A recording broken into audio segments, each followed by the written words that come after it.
Ayo loncat, loncat. Dari mulai tahun 58 yang saya ketahui itu sudah ada penghuni di sini. Artinya ada yang mengaku tahun 58 itu sudah lahir di sini. Jadi berarti sekitar tahun 50-an atau 52 sudah ada di sini orang. Tapi dia tidak banyak belum. Ya paling sekitar 10 rumah.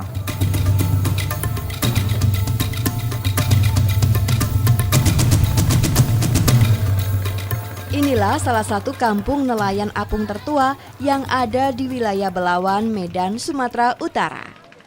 Dari darat, membutuhkan waktu lebih kurang 10 menit perjalanan menuju kampung terapung ini. Saat ini ada sekitar 2.300 jiwa tinggal di kampung yang resminya bernama Kampung Lingkungan 12 ini. Awalnya tempat ini hanya digunakan sebagai persinggahan nelayan saja. Sebelum menetap di sini, mereka biasanya harus menempuh perjalanan lebih dari setengah hari untuk sampai ke laut. Kalau saya orang Minang, Padang, tapi tinggal di Karanggading.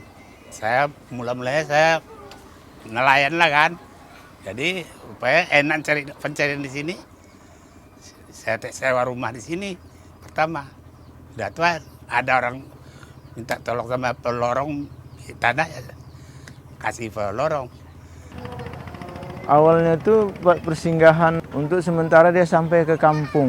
Namanya dari sini kalau ke kampung Karanggading itu kira-kira kalau pakai boat sekitar 3 jam. Jadi kalau pakai dayung perahu tradisional itu mau setengah hari baru sampai ke tempat tinggal mereka itu. Dari Belawan ini ke kampung Karanggading, artinya ke Kabupaten Deli Serdangnya.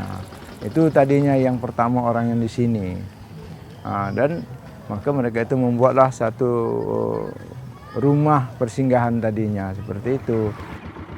Seiring waktu, penduduk kampung ini pun bertambah jumlahnya. Dan kini, kampung nelayan ini sudah menjadi pemukiman yang padat. Di sini, nelayan bisa menambatkan perahu mereka langsung di depan atau belakang rumahnya. Karena itu, mereka lebih mudah melihat kondisi, kapan air laut pasang dan surut. Jadi untuk melaut ini kan misalnya di depan rumahnya ditaruh boatnya atau sampannya. Jadi mereka itu melihat, oh ini air sudah surut, mereka melaut. Karena nelayan ini dia bersilih berganti. Ada yang perginya air surut, ada yang perginya air naik gitu. Jadi ada kemudahan di sini untuk orang nelayan gitu. Itulah sebabnya maka mereka itu bertempat tinggal di sini. Ya kalau lokasi penangkapannya dari kita sini ada yang kalau berangkat dia dari titik pantai itu sampai 4 jam ke tengah, itu kalau mau mancing. Kalau dia mencari kerang, ya katakanlah kalau dia pakai dayung sekitar 1 jam sampai 2 jam lah gitu. Mendapati pantai, beting kerang ya, kalau yang cari kerang. Kalau yang menjaring ya antara 1 sampai 2 jam lah kalau yang pakai mesin lah gitu. Daham, pria ini sudah 23 tahun hidup sebagai nelayan di kampung ini. Penghasilan yang ia dapatkan sangat bergantung pada apa dan berapa yang ia dapatkan di laut. Kadang-kadang dapat juga 200, kadang-kadang juga dapat 100, ya nggak tentu lah Bu. Setengah bulan sekali lah. Nah, dia pasang besar ke laut, cari udang sama ikan, pasang mati perih. Air kecil perih, air besar ke laut lah. Kalau pasang ini kurang Bu. Biasanya lumayan juga lah, udah dapat 600-700 lah dalam 5 hari itu. Kalau sekarang kita tar 400 lah, pasangin tadi 400 dalam 5 hari. Komoditi laut yang biasa Daham tangkap adalah udang. Namun saat sedang tidak melaut, Daham menyewakan perahu miliknya untuk mengantarkan penumpang menyeberang ke daratan. Penghasilan yang tak menentu bagi keluarga nelayan seperti Daham adalah cerita umum. Kisah seperti ini terjadi di hampir seluruh keluarga nelayan di kampung ini. Tak jarang kondisi yang sulit memaksa anak-anak mereka untuk putus sekolah di usia yang sangat dini. Karena kan ketahuannya kita itu daripada segi pembiayaan anak sekolahnya. Kebanyakan hanya putus sekolah tuh SMP sampai SMA. Jadi kalau yang kuliah itu yang sudah mampu dia mencapai dalam 1 bulan itu paling tidak tuh 2 juta. Karena biaya transportasi menyeberang dari desa nelayan, kampung nelayan ini ke kota Belawan itu, kemudian ke tempat dia kuliah itu paling tidak sudah 20.000 satu hari. Belum lagi biaya, itu saja dalam per bulannya rata-rata kan sudah 600-an. Pendapatan nelayan ini tidak bisa diprediksi karena hari ini bisa 50 sampai 100. Kemudian mungkin dia kena terjang ombak besar, dia tidak dapat apa-apa. Syukur bisa dia pas-pas minyak. Cuman kalau rata-rata dalam hitungan saya itu sekitar antara, kalau yang dia antara 6 sampai 800 saja. Yang sampai 1 juta tuh jarang-jarang lah. Ya kalau dia pemilik sendiri botnya atau perahunya tadi mungkin bisa 1 juta sampai 1,5 dalam per bulannya. Aktivitas warga di Kampung Apung sama dengan masyarakat yang hidup di daratan. Mereka beternak, menjual sayur mayur, dan membuka toko. Meski sederhana, namun roda ekonomi di daerah ini terus berputar. Bentuk rumah apung mudah dikenali dari cirinya. Fondasinya berupa belasan batang pohon kokoh yang tertancap di dasar laut. Patok-patok itu menjadi tiang penyangga bangunan, menggantikan besi pada umumnya. Kalau air pasang besar dia kan naik air mari. Kira-kira jengkal dari tiang rumah itu. Enggak masuk rumah. Kalau yang rumahnya rendah ya masuk lah. Kalau yang rumah tinggi sedikit tidak masuk. Kalau pasang mati tidak naik dia. Harapan terbesar bagi warga nelayan di kampung ini ada pada generasi penerusnya. Meski dengan kondisi yang sangat sederhana, saat ini sudah ada 1 sekolah dasar di sini. Dengan segala keterbatasan yang dimiliki, semangat anak-anak ini selalu memberi harapan untuk masa depan keluarga mereka yang lebih baik.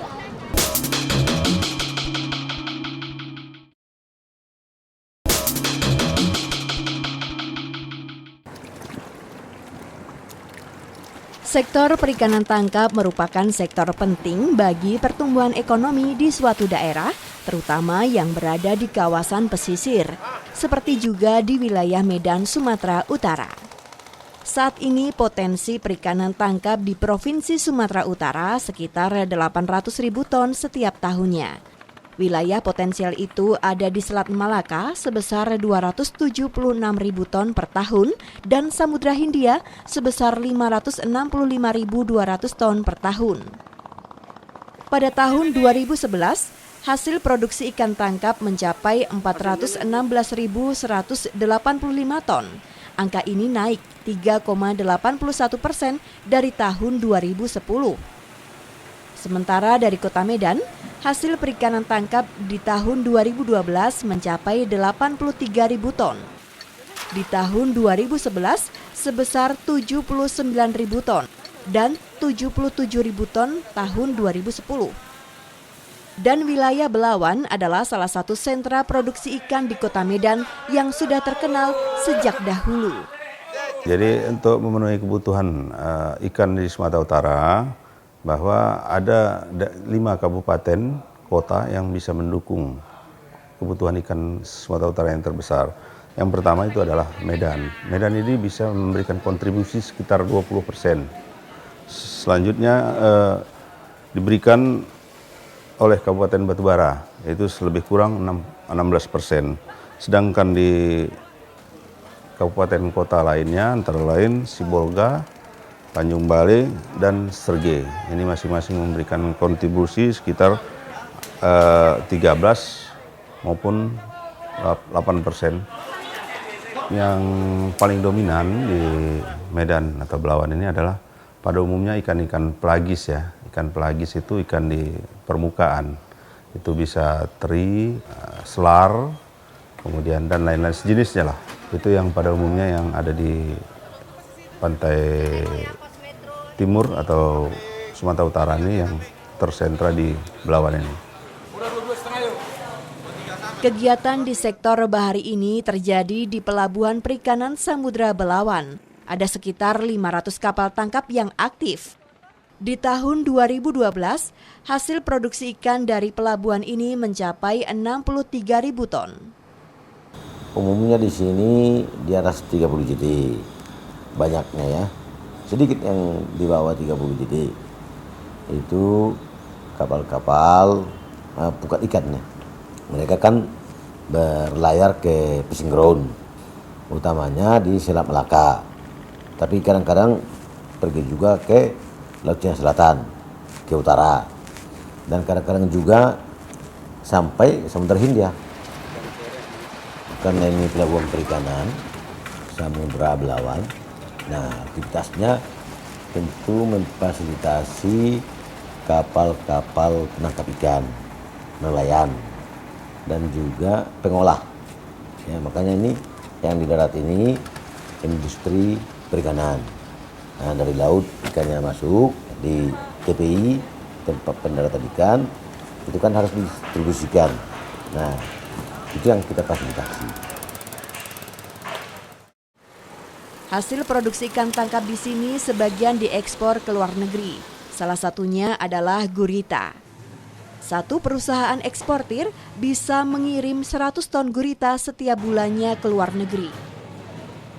Awalnya sih dulu kita banyak ekspor, kita banyak jenis. Ada ikan, terus ada scallop, ada panggang pulut, ada cumi, ada sokat.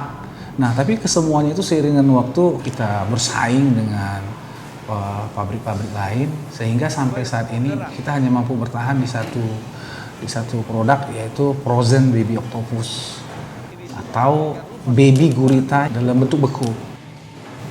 Untuk mendapatkan bahan baku ekspor ini, kita udah ada beberapa supplier atau pemasok yang sudah kita tetapkan. Bagian dari ikan-ikan yang kita produksi dari Sumatera ini adalah kita ekspor keluar. Target kita mengekspor ikan ke luar negeri itu sekitar 62.000 ton tahun 2013 ini. Belawan ini mempunyai nilai strategis lebih tinggi. Karena apa? Dekat dengan pelabuhan umum. Ini bisa ekspor langsung. Ada Kuala Namu. Ini kan dengan Singapura, artinya pasar dekat.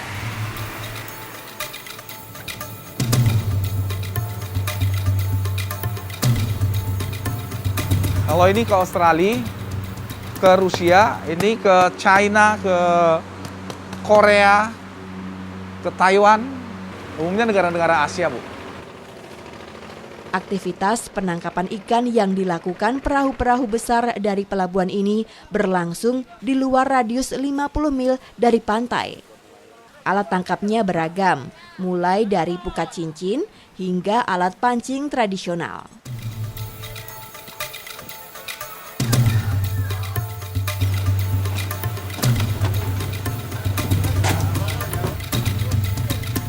Semua lah masuk segala, sampah-sampah semua masuk. Kadang 10 ton, kadang 15 ton. Pokoknya semuanya 15 ton lah. Tempo sebulan itu. Di dalam perahu, ikan disimpan dalam es agar mutunya terjaga sehingga nilai jualnya tetap tinggi saat sampai di darat. Ya, dalam bak lah, polka. Nah, dia itu tiap hari dikasih es. Ya supaya jangan busuk, supaya awet. Nah, supaya bisa dikirim dia batas dia 5 hari dikirim. Ada kawan pulang, ini dalam gudang ini jemputnya 4. Itulah siapa yang pulang dikirim. 10 blong, 15 blong, berarti dia 15 blong, berarti 3 ton. Industri sektor perikanan yang sangat berkembang harus diiringi dengan aturan hukum yang kuat, terutama di perairan Selat Malaka ini yang rawan dengan aksi penangkapan ikan ilegal. Jadi izin itu ada kewenangan pusat, dalam hal ini Kementerian Kelautan, kemudian ada juga kewenangan provinsi, dan ada juga kewenangan kabupaten kota. Jadi kabupaten kota itu berwenang mengeluarkan izin yang di bawah 10 GT. Nah, kemudian yang provinsi kewenangan perizinannya itu antara 10 sampai 30.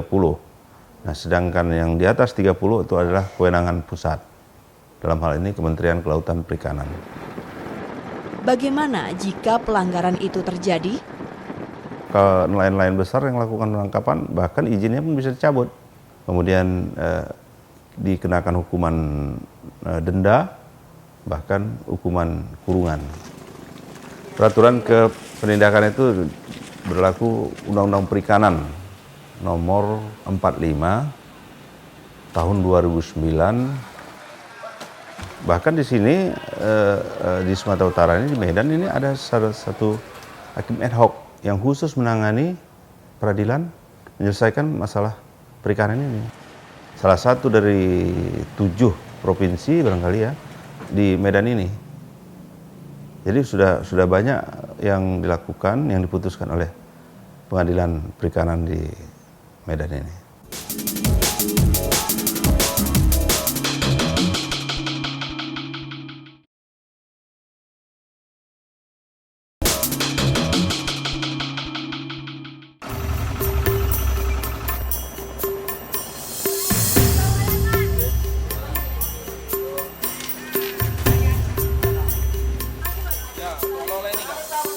Ikan teri adalah salah satu jenis ikan yang cukup digemari masyarakat luas. Ikan ini memiliki nilai ekonomis yang tinggi. Meski ukurannya yang mungil, teri kaya dengan kandungan protein, mineral, vitamin, dan juga lemak tak jenuh. Ikan teri di Indonesia banyak diekspor ke negara tetangga seperti Singapura, Malaysia, Cina, dan Jepang. Di Kota Medan, salah satu lokasi yang menjual ikan teri adalah Pasar Sambu. Di sini para penjualnya menjual dengan harga eceran, mulai dari Rp60.000 per kilogram hingga Rp90.000 per kilogram, tergantung jenis dan kualitas ikan teri. Kalau teri-teri gini banyak Tanjung Balai, dari Belawan, itu teri Medan terkenal. Ini belinya tadi di Jalan Seram karena dia seluruh pelabuhan dioper ke Seram semua. Orang Seram lah tuke besarnya. Biasanya satu hari mau sampai 100 kilo. Nah, tapi karena orang nggak ada ya 50 kilo. Nah, harga jual misalnya kalau teri toge kita beli 75, sama ecer kita untuk jual 72, beda 3.000 aja. Teri yang bagus harga jual paling murah sekarang 90. Teri toge yang super, dia besarnya rata. Kalau teri nasi, yang teri nasi sekitar 60-an. Harga jual ikan teri mengikuti kondisi cuaca dan musim. Jumlah tangkapan ikan teri akan turun di musim panas di bulan April hingga Oktober dan akan meningkat di bulan November hingga akhir Maret.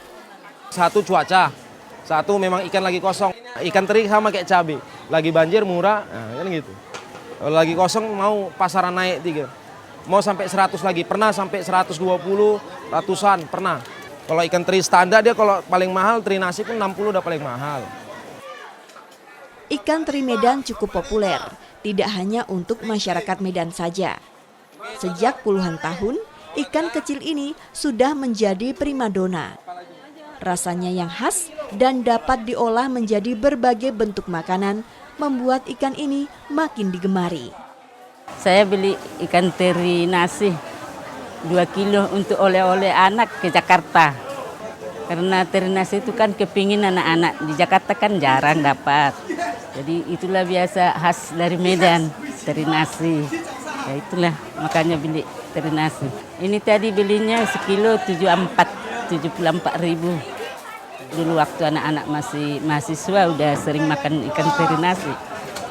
Jadi orang itu pun merantau, kalau kita datang ke Jakarta orang itu minta teri nasi oleh-oleh ke Jakarta gitu.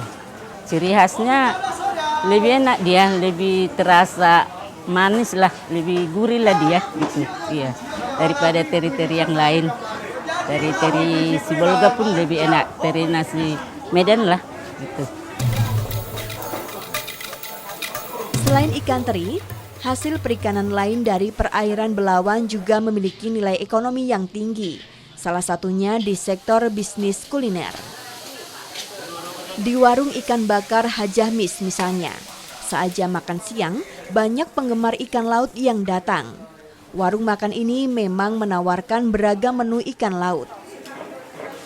Ikan favorit yang bisa dijumpai di Belawan adalah ikan aji-aji. Ada yang mengklaim ikan aji-aji hanya ada di Belawan. Ukurannya besar dan dagingnya tebal. Satu ikan bahkan dapat dijadikan 2 menu, dibakar dan dibuat asam manis. Untuk membuat menu asam manis, ikan dicuci hingga bersih terlebih dahulu. Bumbunya antara lain cabai, bawang merah, bawang putih, dan tomat. Proses membuatnya hanya 15 menit. Sudah dibelah, direndam sama air garam, baru dituntas, udah tuntas masukkan tepung. Tepung dibalut, baru masuk kuali. Jadi udah masak, sekerasnya lah, masak lah dia masak. Dia siap masak, baru masukkan asam manis, kuali asam manis tadi, baru masuk piring, itu aja. Itu mantap, orang suka aji-aji memang. Mantap, dagingnya lembut, dibikin asam manis, lembut. Digoreng pun lembut, orang suka aji-aji. Asal kemarin makan aji-aji ada. Itulah, itu memang mantap ikan yang nomor 1. Setelah matang, ikan aji-aji asam manis dan bakar terhidang di atas meja, siap untuk dinikmati. Dari teri Medan yang melegenda hingga ikan aji-aji yang memanjakan lidah Anda. Kawasan Belawan dan Kota Medan memang jadi bukti kekayaan potensi laut yang tak habis untuk digali. Kekayaan yang sangat tergantung pada sederhananya kampung nelayan terapung seperti ini.